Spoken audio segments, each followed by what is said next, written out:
Permíteme. Gracias, Padre, por todo lo que me das a diario. Así esta gracia. Muchas personas el corazón.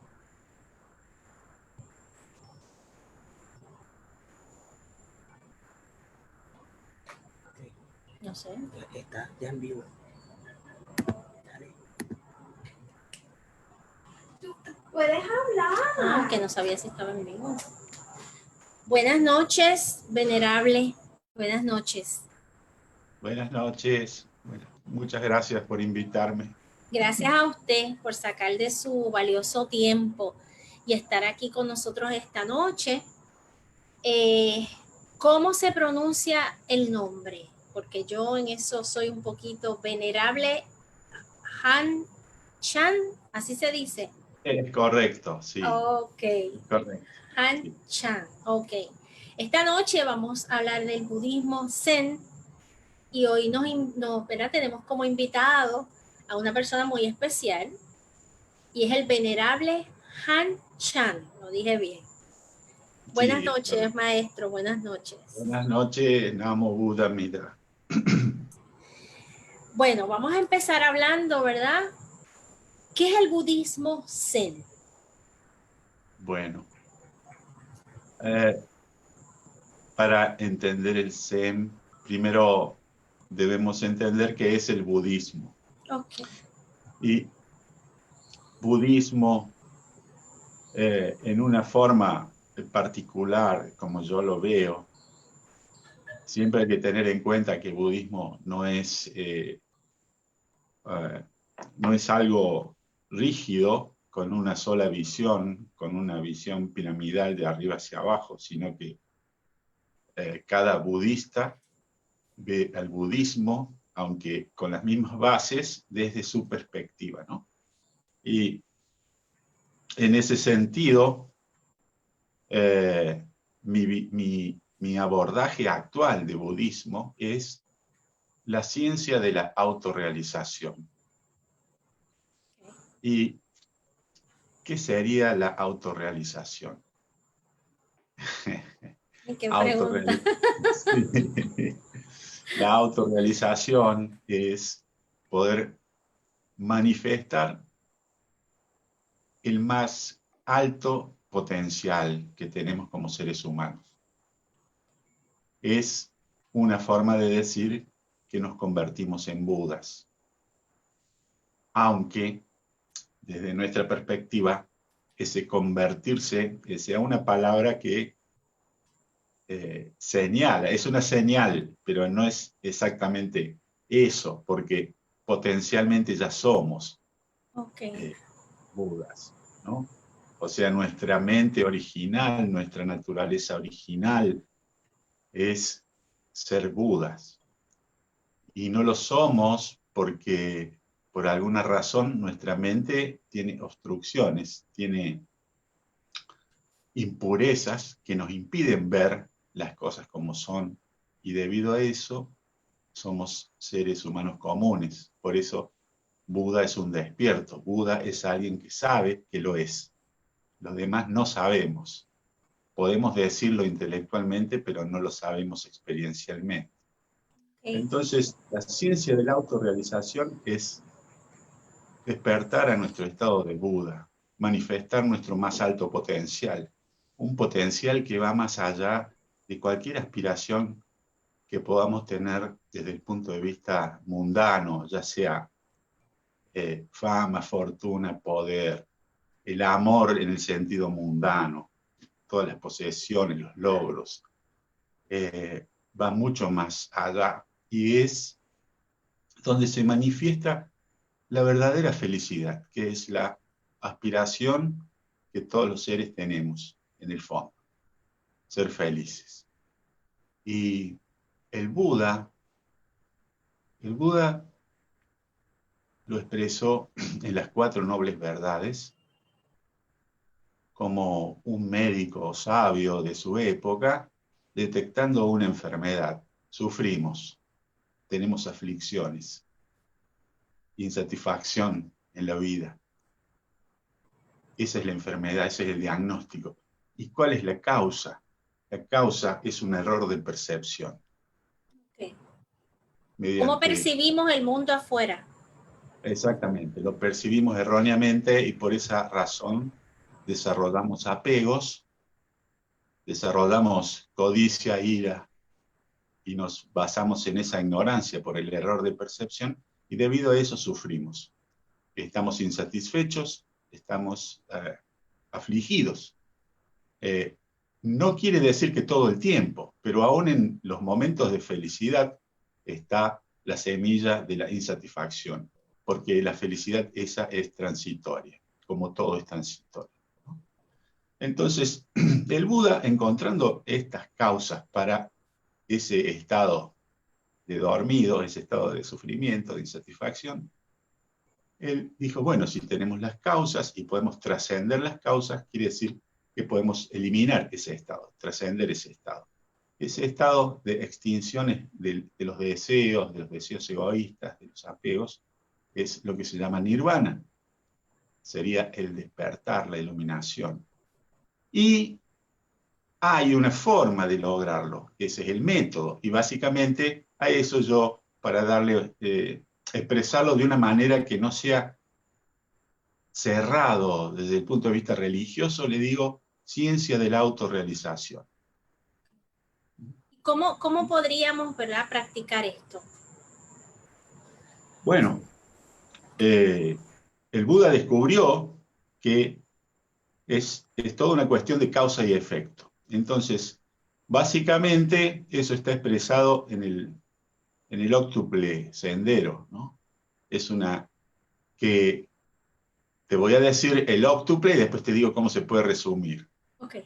El óctuple es partir primero de una correcta comprensión, una correcta visión, ver las cosas como son, entender cómo funciona todo, la ley de causa y efecto, el karma, que todo surge condicionadamente, por causas y condiciones, todo surge de otras cosas.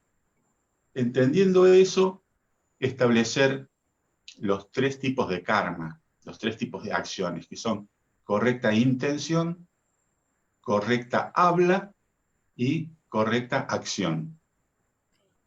Luego viene correcto modo de sustento. ¿De qué trabajamos?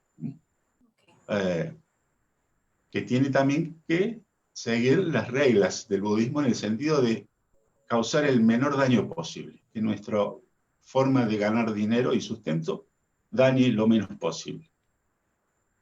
Luego viene el correcto esfuerzo, que nos marca un equilibrio en ese esfuerzo que tenemos que hacer. No debe ser como cuando nosotros afinamos una guitarra, no debe ser demasiado ajustado, que se rompa la cuerda, ni debe ser demasiado suelto, que no produzca sonido. Ese es el correcto esfuerzo para la práctica. Y luego viene la correcta atención y luego la correcta concentración. Entonces, esos 8 se pueden resumir en 3 entrenamientos, que son el entrenamiento en la disciplina ética, nuestros comportamientos, el entrenamiento en la meditación como forma de calmar la mente, y el entrenamiento en la sabiduría, que es en realidad un entrenamiento de cómo tener la mente abierta para ver las cosas como son. Cuando vemos las cosas como son, eso es sabiduría. No es simplemente conocimiento la sabiduría, sino que es ver las cosas no como quisiéramos que fueran, o como nos gustaría que fuera en el sentido de nuestra ideología o creencia. Eso nos pasa a muchos. Sí, evidentemente, por esa razón es que tenemos insatisfacciones. Y bueno, ese método, en nuestra pequeña orden, nosotros lo podemos aplicar a través de 3 vehículos. Un vehículo general, donde entran todos los que quieren practicar, y que no requiere que uno abandone su fe o sus creencias. Es decir, que lo puede practicar cualquier persona y le va a ayudar, en todo caso, si es un cristiano, a ser un mejor cristiano. Y si es, cree en islamismo, ser un mejor islámico. Y así, un mejor judío, un mejor lo que sea, una mejor filosofía de vida, quizás, si no tiene ninguna creencia religiosa. Y luego está el vehículo de los practicantes. Perdón, el primero era el de los practicantes, el segundo es el de los ordenados. Los ordenados son aquellos que están interesados, sienten una afinidad hacia el budismo. Entonces quieren aprender ya no solo la ciencia de la autorrealización en general, sino que les interesa aproximarse a la enseñanza dármica de Buda y quieren reconocerse a sí mismos como budistas. Entonces, a esa gente se le dan cierta preparación para que pueda tomar refugio y convertirse en budista y seguir los preceptos budistas. Y tenemos un tercer vehículo, o sea, cada uno prepara para el siguiente si uno quiere. Si uno no quiere, se queda donde está. Y el tercer vehículo es el de los renunciantes. Los renunciantes seríamos los monjes y monjas. Okay. Paso previo, con un paso previo que serían los novicios y novicias. Y esos le son los tres vehículos, sí. Venerable, ¿cómo Sí. usted llega a este camino? Bueno, llego por el karma. Es la única, es la única y buena explicación, que no está basado solo en una creencia, sino que mirando hacia atrás, es algo que nos pasa a todos los occidentales que entramos en el budismo, ¿no? Que no, en general no provenimos de familias budistas, sin embargo, hay como un llamado que nos hace buscar y eventualmente encontrarlo. En mi caso, yo empecé mi búsqueda muy chiquito, a los 10 años. Wow. Y esa búsqueda me llevó primero por caminos, llamémosle cristianos. Lo primero en el catolicismo, del cual provenía, como la mayoría de la gente aquí en Occidente. Luego me acerqué a otras prácticas cristianas y eventualmente llegó a mis manos un libro de fantasía, pero budista. Y ese libro, a mis 11 o 12 años, realmente me abrió la cabeza y me atrajo muchísimo. Y yo pensé, yo quisiera hacer esto, aprender esto, para poder cambiarme yo mismo, ¿no? Esa transformación que plantea el budismo. Y a partir de ahí empecé a investigar, empecé todo lo que estaba a mi alcance leerlos, pero y muy no... joven, y muy joven. Sí, pero no fue hasta que fui grande que me hice formalmente budista. Pero mientras tanto, digamos, estuve con la cabeza abierta, con mucho respeto hacia la gente que tiene otra fe, ¿no? Otras creencias, y que lo demuestra con fervor y todo. Siempre respeté mucho eso, pero yo nunca pude tenerlo. O sea, yo sentía un llamado en otro sentido. Y en ese sentido me llevó a acercarme a las artes marciales, y bueno, terminé siendo instructor de karate, luego instructor de taekwondo, y a través de mis actividades de artes marciales siempre estuvo una constante búsqueda de transmitir una filosofía de bien, que era en el fondo lo que a mí me gustaba de budismo, y esa posibilidad de transformación interna, no algo puramente externo o por una ayuda externa, sino ser capaces de transformarnos y generar un cambio desde nosotros hacia afuera. Y eventualmente, bueno, así fue. Eventualmente se dieron ciertas cosas, me convertí al budismo, fui buscando, y eventualmente me enteré que podía llegar a ser monje, y bueno. Y le dio trabajo, venerable, le dio trabajo entrar, o sea, porque es casi, ¿verdad?, desapegarse de todo esto que tenemos acá para entrarse, ¿verdad?, al monasterio, ¿no?, a la vida que entonces usted toma la decisión de tener. Bueno, en nuestro caso, nosotros seguimos una tradición que no exige el celibato. Entonces Ok. nos permite a todos los que tenemos familia, si queremos convertirnos en monjes o monjas, podemos hacerlo. Ok. Y de esa manera, bueno, el desapego, bien entendido, en realidad no es no tener cosas, sino que las cosas no nos tengan a nosotros. Entonces nosotros vivimos en el mundo, trabajamos en el mundo, o sea, eso es por un lado más fácil, por otro lado es más difícil, porque estamos en el medio de todo el ruido. Si uno puede irse y meterse en un monasterio, que es una decisión muy grave, muy fuerte, por todo lo que deja, en realidad deja la familia, en mi caso sería lo más pesado, eh, pero resulta que en el ambiente de un monasterio todo es más sencillo. Uno no está sometido a los problemas que está sometido en el mundo. No está Sí. manejando un vehículo que le toquen bocina, que le griten, tener problemas, bueno, en todo, en el trabajo, quejas, estar sometido a todos esos estados, ¿no? Que estresan a todo el mundo. Bueno, nosotros lo tenemos, nosotros, los que somos monjes laicos, llamémosle. Ok. Ok. Entonces, bueno, eso. Por otra parte, el renunciamiento, esto lo dicen todos, tanto los que siguen el budismo más ortodoxo como los monjes más modernos, todos decimos lo mismo, que la renunciación en realidad es una gran liberación. No sentimos una pérdida, al contrario, es un gran alivio, es sacarse de los hombros todo ese peso de querer tener cosas y de estar sometido a ciertas leyes del éxito que no nos interesan. Entonces, hay algo que me gusta decir a mí, que es cuando me ordené, renuncié al hogar y a partir de ahí el mundo fue mi hogar. O sea que Wow. se abre todo. Es hermoso. No es algo costoso, pero uno tiene que sentir esa vocación, ¿no? Porque Claro. si uno va a explicar, y bueno, ¿y por qué monje y no simplemente un laico? Y la verdad que es difícil de explicar. ¿Por qué?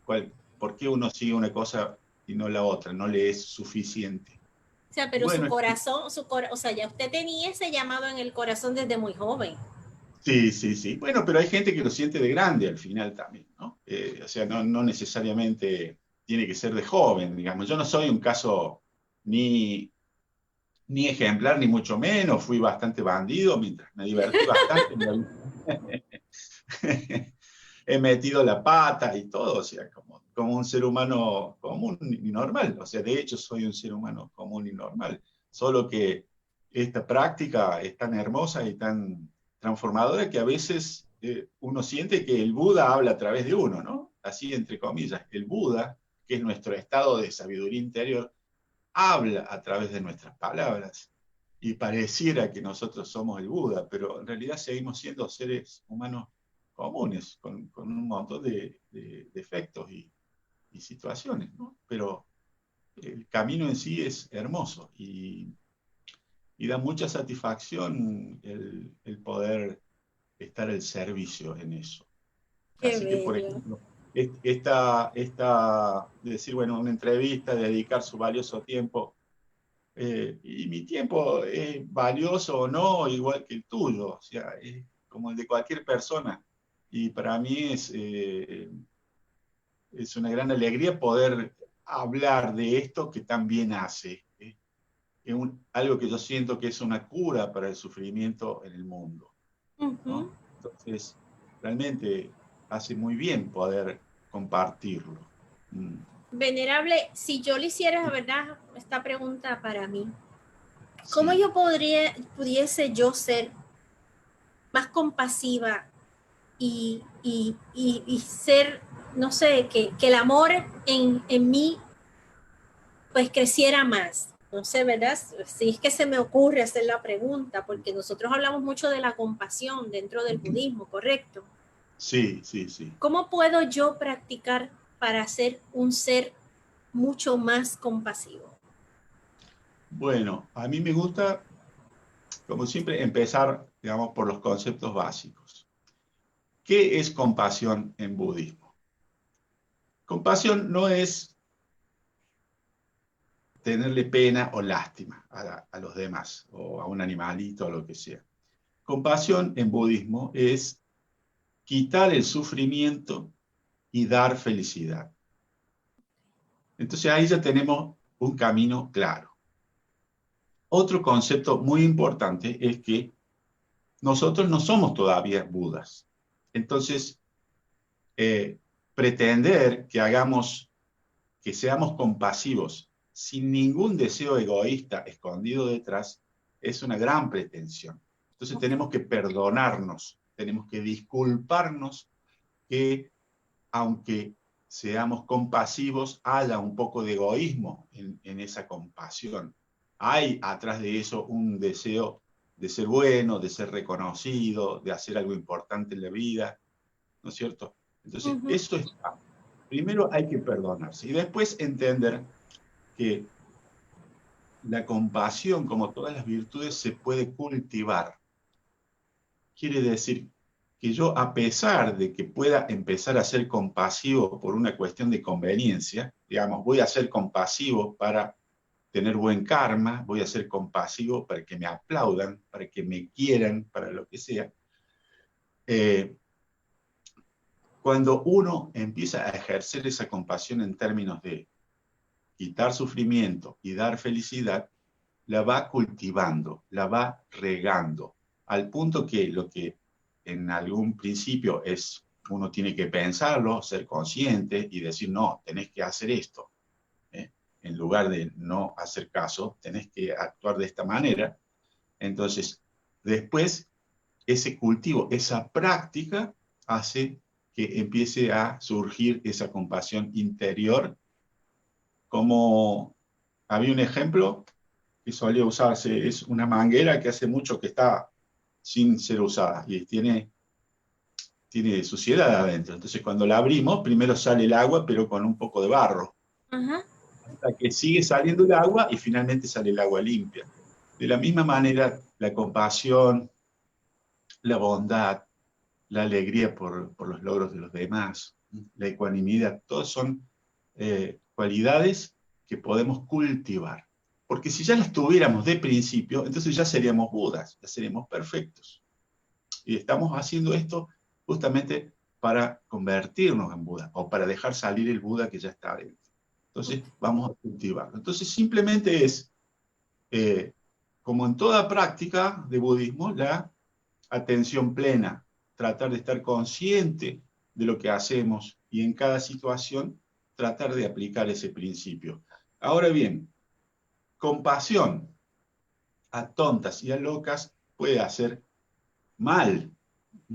Hay una publicidad muy graciosa, no me acuerdo de qué producto era, como pasa con las publicidades muy buenas, que uno se acuerda de todo menos del producto, pero reciben premios esas publicidades, pero son muy creativas, pero uno no sabe, no se acuerda de qué producto era después. Donde sale un señor que tiene un problema con otro señor siempre. Cada vez que este señor está haciendo algo, aparece el otro, interpreta que este necesita ayuda y por querer ayudarlo lo perjudica. Okay. ¿No? Por ejemplo, este señor se ve que, bueno, va manejando por los Alpes y se para a la orilla de un precipicio. Y se baja del auto y hace un poco de movimiento para estirarse. Entonces se apoya en el auto y empieza a estirar las piernas. Entonces viene el otro señor en un camioncito y lo ve como empujando. Entonces se baja y lo ayuda y le tira el auto al precipicio. Bueno, y así varias situaciones parecidas. Entonces, a lo que voy es a esto. El señor que ayuda usa, o sea, él está ejerciendo la compasión, quiere ayudarlo. Sin embargo, no usa la sabiduría, no ve las cosas como son, sino como cree que son. Entonces, lo está ayudando de una manera equivocada. Entonces, las dos cosas son importantes. Hay que desarrollar la compasión y la sabiduría. Dentro de eso, hay algunas escuelas budistas que empiezan por la sabiduría y después la compasión, y otras, entre las cuales yo me adscribo, que es primero la compasión y paralelamente ir desarrollando la sabiduría, ¿no? Pero bueno, para eso tenemos es un aprendizaje, vamos aprendiendo. Y lo importante es tener buena intención, de último. Las prácticas que hacemos por las mañanas, que yo muchas veces entro, ¿verdad? Cuando usted está recitando, ¿y en qué nos ayuda?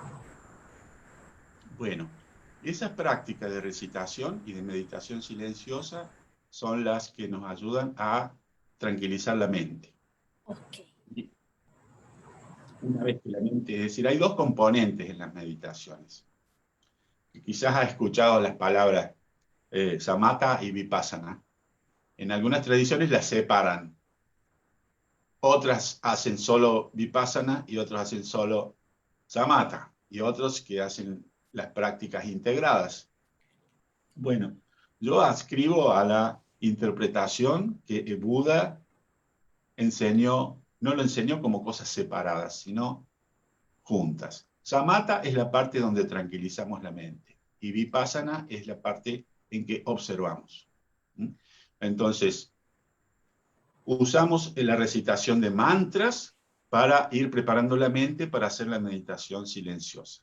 Eso es desde una perspectiva zen, porque hay escuelas que usan la recitación de mantra como práctica en sí, ¿no? Como práctica fundamental.